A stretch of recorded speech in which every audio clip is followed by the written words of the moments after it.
Assalamualaikum warahmatullahi wabarakatuh. Bapak dan Ibu guru hebat, kembali lagi bersama saya Ade Herlan Wahyudin, calon guru penggerak angkatan 11 Kota Cilegon dari SDN Taman Sari 4, Kecamatan Pulau Merak. Pada kesempatan kali ini saya tidak sendiri. Telah hadir di tengah kita Ibu Nuraini SPD dari SDN Taman Sari 4 juga, kebetulan kepala dari SD saya. Mudah-mudahan saya ingin mewawancarai Ibu nih seputar permasalahan-permasalahan yang ada di sekolah. Ya, Assalamualaikum warahmatullahi Ibu. Bagaimana kabarnya hari ini Bu? Baik Ibu, kemarin ya saya telah menyampaikan mohon izin melakukan wawancara. Alhamdulillah, terima kasih atas waktu persediaannya untuk hari ini Bu. Sama-sama Bapak. Sebelumnya izinkan saya menyampaikan bahwa kegiatan ini berkaitan dengan tugas demonstrasi konseptual ya, yaitu modul 3.1 pengambilan keputusan berbasis nilai-nilai kebajikan sebagai pemimpin.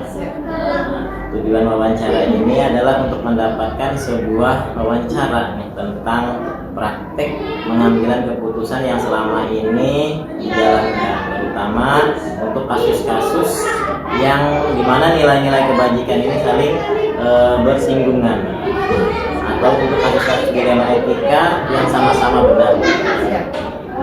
Langsung saja Bu ya.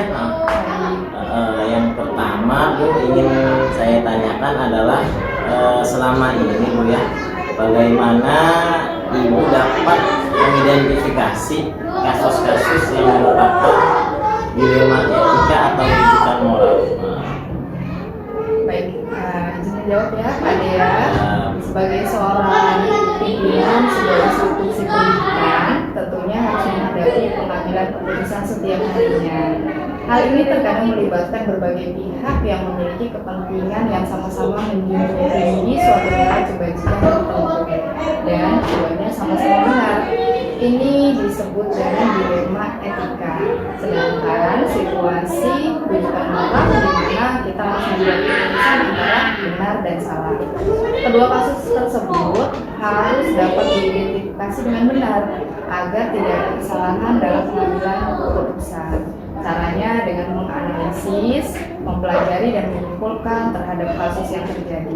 Kesimpulan tersebut nantinya akan digunakan sebagai bahan tindak lanjut pengambilan keputusan, baik itu dilema etika maupun rujukan moral. Terima kasih Bu ya. Kemudian selama ini Bu, bagaimana Ibu menjalankan pengambilan keputusan di sekolah Ibu ya, terutama untuk kasus-kasus di mana ada dua kepentingan yang sama-sama benar Bu, atau sama-sama mengandung nilai kebajikan? Kalau untuk hal tersebut, yang pertama kalau kasusnya itu adalah dilema etika di mana dua kepentingan itu sama-sama benar, maka dalam pengambilan keputusan Ibu harus mempertimbangkan nilai-nilai kebaikan, tanggung jawab, dan berpihak pada murid. Jika diperlukan, dapat melakukan koordinasi atau musyawarah kepada pihak-pihak yang terkait. Selanjutnya Bu, langkah-langkah atau prosedur seperti apa ya yang biasa Ibu lakukan selama ini? Kalau untuk langkah-langkah atau prosedur yang biasa Ibu lakukan selama ini dalam mengambil keputusan adalah mengidentifikasi masalah yang sedang dihadapi, kemudian menentukan siapa yang terlibat dalam situasi ini, kemudian juga mengumpulkan data dan fakta, melakukan serangkaian pengujian, menentukan pilihan dan alternatif solusi penyelesaian masalah, baru kemudian kita dapat menentukan keputusan. Setelah itu kita bisa merefleksikan untuk nanti dijadikan acuan bagi kasus-kasus selanjutnya. Oke, selanjutnya ya,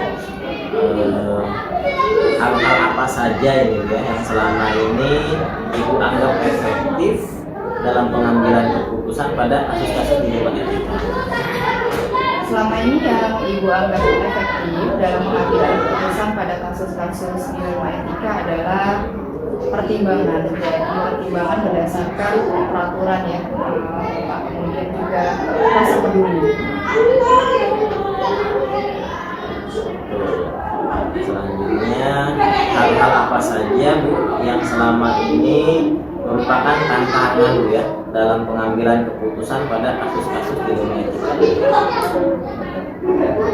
Dalam keterampilan pengambilan keputusan, seringkali kan banyak kepentingan yang saling bersinggungan.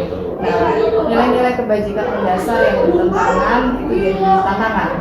Dan ada pihak-pihak yang akan merasa, biasanya tidak semua pihak merasa puas ya dengan keputusan kita. Jadi ada pastinya pihak-pihak yang merasa dirugikan. Nah, itu juga salah satu tantangan untuk saya. Lanjut ya, apakah Ibu memiliki sebuah jadwal tertentu ya dalam sebuah penyelesaian kasus di dunia etika ini? Apakah Ibu mungkin langsung menyelesaikan di tempat ya? Atau memiliki sebuah jadwal untuk menyelesaikannya? Bentuk atau prosedur seperti apa ya yang Ibu jalankan ini Bu? Baik. Kalau untuk penyelesaian suatu masalah, saya tidak memiliki jadwal tertentu. Jadi dilihat dari sebuah kasus itu, dari jenis kasusnya, urgensinya. Nah, itulah nanti baru kita bisa menentukan prioritas kasus mana yang harus diselesaikan secepatnya. Seperti itu. Selanjutnya Bu, adakah seseorang atau faktor-faktor apa yang selama ini mempermudah atau membantu Ibu dalam pengambilan keputusan dalam kasus-kasus dilema etika? Kalau faktor-faktor ya Pak ya? Iya. Yang namanya seorang pemimpin hendaknya memahami langkah-langkah atau prosedur pengambilan keputusan serta mampu mengkomunikasikan kepada pihak terkait. Kegiatan pengambilan keputusan ini adalah suatu keterampilan. Jadi semakin sering kita melakukannya maka akan semakin terlatih, fokus dan tepat sasaran. Jadi kalau udah sering itu udah terbiasa gitu ya. Kita tahu prioritasnya yang mana dan langkah-langkahnya harus bagaimana. Terakhir Bu ya, dari semua hal yang telah Ibu sampaikan tadi Bu ya, pembelajaran apa yang dapat Ibu petik dari pengalaman Ibu mengambil keputusan di dalam etika ini? Pelajaran yang dapat saya petik dari pengalaman pengambilan keputusan di dilema etika itu, jadi walaupun telah berlandaskan suatu prinsip atau nilai tertentu, tetap akan memiliki konsekuensi yang mengikuti. Pada akhirnya kita perlu mengingat kembali hendaknya suatu keputusan berorientasi pada kepentingan murni. Oke, ya, terima kasih Bu. Alhamdulillah ini ya, baik Ibu luar biasa sekali nih kebijakan dan langkah-langkah yang telah Ibu lakukan ya dalam pengambilan keputusan yang selama ini dijalankan. Oke, demikian Bu ya wawancara kali ini. Terima kasih atas waktunya, atas kesediaannya untuk menjadi narasumber dan membagikan ilmunya Bu ya. Insya Allah sangat bermanfaat bagi saya Bu ya, dan kita semua sehat selalu Ibu. Sekian dan terima kasih. Wassalamualaikum warahmatullahi wabarakatuh. Waalaikumsalam warahmatullahi wabarakatuh. Assalamualaikum warahmatullahi wabarakatuh. Bapak Ibu guru hebat, kembali lagi bersama saya Ade Herlan Wahyudin, calon guru penggerak Angkatan 11 Kota Cilegon dari SDN Negeri Taman Sari 4 Kecamatan Pulau Merak. Pada kesempatan kali ini saya tidak sendiri, telah hadir di tengah kita yakni Ibu Entin Suhartini SPD. Beliau merupakan Kepala UPT SD Negeri Taman Sari 2 Kecamatan Pulau Merak. Langsung saja kepada Ibu. Assalamualaikum Ibu. Salam Pak Adi. Iya, bagaimana kabarnya hari ini? Alhamdulillah sehat-sehat. Baik Ibu, kemarin saya telah menyampaikan ya ke Ibu permohonan izin untuk melakukan wawancara. Alhamdulillah, terima kasih atas waktu dan kesediaannya pada hari ini sehingga Ibu bisa membersamai Ibu ya. Sebelumnya izinkan saya Bu ya menyampaikan bahwa kegiatan ini berkaitan dengan tugas demonstrasi kontekstual modul 3.1 pengambilan keputusan berbasis nilai-nilai kebajikan sebagai pemimpin. Tujuan wawancara ini adalah untuk mendapatkan sebuah wacana tentang praktik pengambilan keputusan yang selama ini dijalankan, terutama untuk kasus-kasus yang dimana nilai-nilai kebajikan itu saling bersinggungan ya, atau untuk kasus-kasus dilema etika ya yang sama-sama beratnya ya. Oke, langsung saja Bu ya.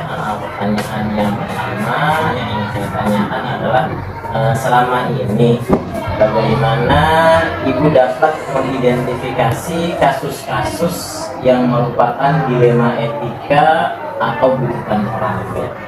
Baik, Pak. Sebagai seorang pemimpin di sebuah instansi pendidikan, pastilah ya akan ada beragam kasus yang akan dihadapi, baik itu kasus yang keduanya benar tetapi bertentangan. Nah, yang kita kenal sebagai kasus namanya dilema etika. Kemudian ada juga kasus yang salah satunya benar tetapi salah satunya juga salah, yang lebih dikenal sebagai bujukan moral. Kedua kasus tersebut harus dapat diidentifikasi dengan benar agar tidak ada kesalahan dalam pengambilan keputusan nanti. Cara untuk mengidentifikasi kedua kasus tersebut adalah dengan memahami dan tentunya berkomunikasi dengan pihak-pihak yang terkait. Selanjutnya kita bisa memetakan apakah kasus tersebut itu merupakan rujukan moral atau termasuk ke dilema etika seperti itu Pak. Terima kasih Bu ya. Kemudian Bu ya, selanjutnya pertanyaan kedua Bu, selama ini bagaimana Ibu menjalankan pengambilan keputusan di sekolah Ibu Bu ya, terutama untuk kasus-kasus yang mana ada dua kepentingan ya, yang mungkin sama-sama benar atau sama-sama mengandung nilai kebajikan begitu ya. Baik, yang tadi disebutkan kalau yang sama-sama benar tapi bertentangan itu kan namanya kasus dilema etika. Nah, di mana dua kepentingan sama-sama benar, maka dalam pengambilan keputusan Ibu harus mempertimbangkan apakah bertentangan dengan peraturan atau tidak, harus serta berpihak kepada murid. Oke, selanjutnya pertanyaan yang ketiga ya, langkah-langkah atau prosedur seperti apa Bu ya yang biasa Ibu lakukan selama ini Bu?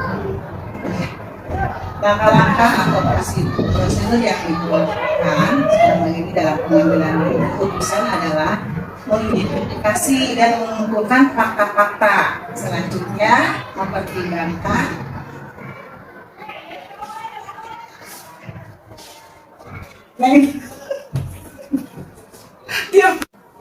Selanjutnya Bu ya, pertanyaan nomor 3 gitu ya. Langkah-langkah atau prosedur seperti apa yang biasa Ibu lakukan selama ini Bu ya? Langkah-langkah atau prosedur yang biasa Ibu lakukan selama ini dalam pengambilan keputusan adalah mengidentifikasi dan mengumpulkan fakta-fakta. Selanjutnya mempertimbangkan aspek-aspek kemungkinan pelanggaran hukum atau kode etik. Kita pun dapat merasakan ketika sebuah tindakan sejalan atau tidak dengan nilai-nilai yang kita yakini. Kita juga perlu mengidentifikasi dampak yang ditimbulkan dan membuat pilihan atau alternatif pemecahan masalah. Ya. Selanjutnya pertanyaannya aku ya, hal-hal apa saja Bu yang selama ini Ibu anggap efektif dalam pengambilan keputusan pada kasus-kasus dilema etika? Ya, baik. Selama ini yang Ibu anggap kasih Bu ya. Kemudian pertanyaan selanjutnya, pertanyaan yang keempat, hal-hal apa saja yang selama ini Ibu anggap efektif dalam pengambilan keputusan pada kasus-kasus dilema etika? Baik Pak Ade.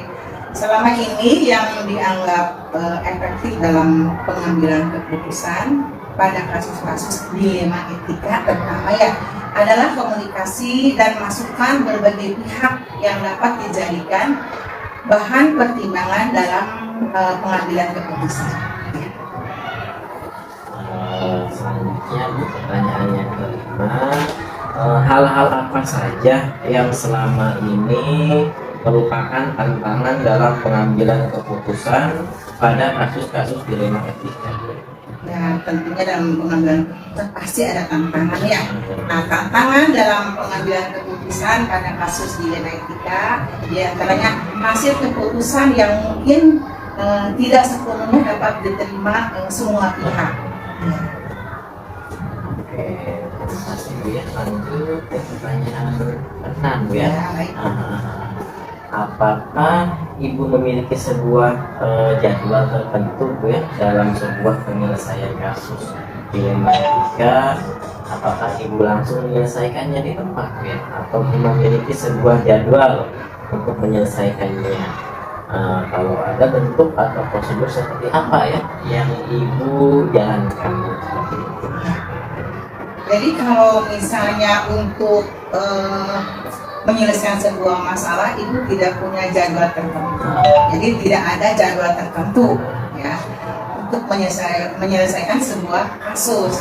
Tetapi Ibu prioritaskan kasus mana yang perlu diselesaikan secepatnya.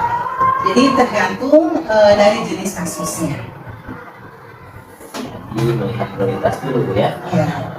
Oke, terima kasih. Kemudian pertanyaan yang ketujuh Bu ya. Adakah seseorang atau faktor-faktor apa yang selama ini mempermudah atau membantu Ibu ya dalam mengambil keputusan dalam kasus-kasus dilema etika tersebut? Tentunya komunikasi yang baik dengan semua warga sekolah serta pemahaman mengenai langkah-langkah atau prosedur pengambilan keputusan sebagai seorang pemimpin itu harus. Selanjutnya pertanyaan yang ke-8, dari semua hal yang telah disampaikan tadi ya, pembelajaran apa yang dapat Ibu petik dari pengalaman Ibu ketika mengambil keputusan dilema etika ya? Gitu ya. Pembelajaran yang dapat dipetik dari pengalaman pengambilan keputusan dilema etika adalah kita harus dapat mengidentifikasi dengan tepat jenis masalah yang dihadapi untuk dapat menerapkan langkah selanjutnya pengambilan keputusan yang harus melalui serangkaian pengujian. Jadi keputusan yang diperoleh harus kembali didasarkan pada kepentingan murid. Itu yang saya ambil dari pembelajaran yang dipetik dari pengambilan keputusan. Baik Ibu, luar biasa sekali ya kegiatan dan langkah-langkah yang telah Ibu lakukan dalam mengambil keputusan yang selama ini dijalankan oleh Ibu. Mungkin demikian ya wawancara kali ini.